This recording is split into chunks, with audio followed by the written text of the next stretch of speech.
Good afternoon. What is a mild, grey, and cloudy day? It is Tuesday, the 27th of August, and I'm in the rig, not a nice cup of tea, and boxed to continue unboxing. And what we've got in here is The Umbrella Murder, The Hunt for the Cold War's Most Notorious Killer by Ulrik Skotte. So, the original Soviet spy poisoning that changed the world. A man in his late 40s with a strong jawline and wavy salt and pepper hair is strapped to a bed in St James Hospital, London. His skin is puffy and red, and he has a faraway look in his eyes. His voice is broken and hoarse, making it hard to follow everything he says. But one phrase is clear, and Georgy Markov has been repeating it for most of the day. The bastard's poisoned me. Um, so, London, 1978. Bulgarian dissident Georgy Markov is murdered, excuse me, in broad daylight on Waterloo Bridge, apparently with a poison-tipped umbrella. It would become the most infamous unsolved killing of the Cold War. Many years later, young journalist Ulrik Skotte is approached by explosive new information about a man alleged to be responsible for Markov's death, a spy codenamed Piccadilly who worked for the Bulgarian Secret Service. This, this meeting launched Skotte into a hunt for the killer lasting more than 25 years, bringing him face to face with eccentric conspiracy theorists, a washed up former dictator, aging Danish spooks, and ultimately the agent Piccadilly himself. Drawing on an incredible cache of original documents, interviews, and archive material, The Umbrella Murder provides jaw dropping answers to questions that have persisted for nearly 5 decades. Who killed Georgy Markov, and who has been protecting the assassin ever since?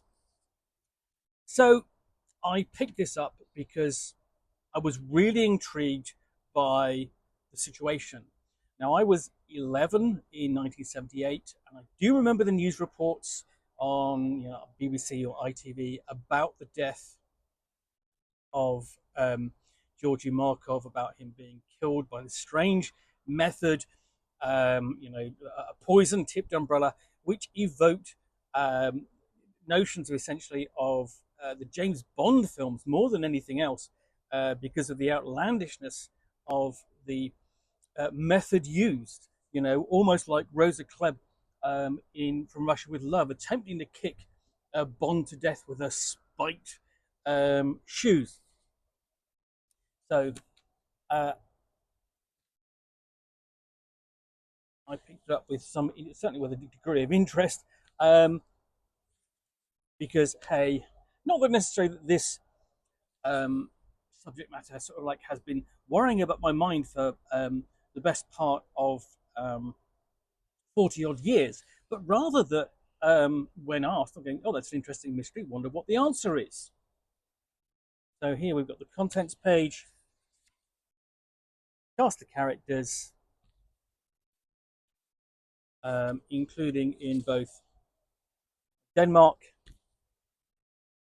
uh, Bulgaria, Soviet Union, Italy, and London. So Italy, um, London, Bulgaria, and Soviet Union. And the prologue essentially sets it up that essentially more or less repeats on the back cover. We're beginning with part one, Waterloo Bridge, the site of the death, the site of the actual killing, and leading up to it, and so on. And what we have in the middle is we have commuters on Waterloo Bridge in 1975. I mean, this is just a random photo of Waterloo Bridge, and then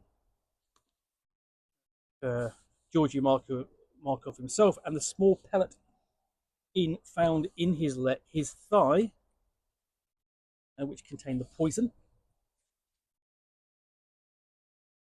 Um, and then various sort of like friends and notable contacts of the author who would ultimately lead him to Agent Piccadilly. And then some of the documents here from the investigation carried out by Scotland Yard. I mean, because this is unlike anything else that the Scotland Yard would have been investigating at the time. And then, photographs of the potential, assassin. Um, and the assassin today, or at least a couple of years ago or so, when the book was written. At the end, we have a note on sources and references,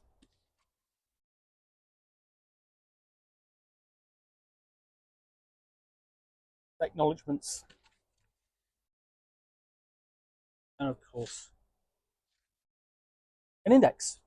So that is, and the author's inside flyleaf blurb.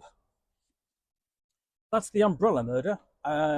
Essentially, a investigation of, as I say, one of the most notorious political assassinations of the Cold War, particularly notorious because it obviously never solved, took place in broad daylight, the centre of London, where obviously he thought the victim thought he was relatively safe.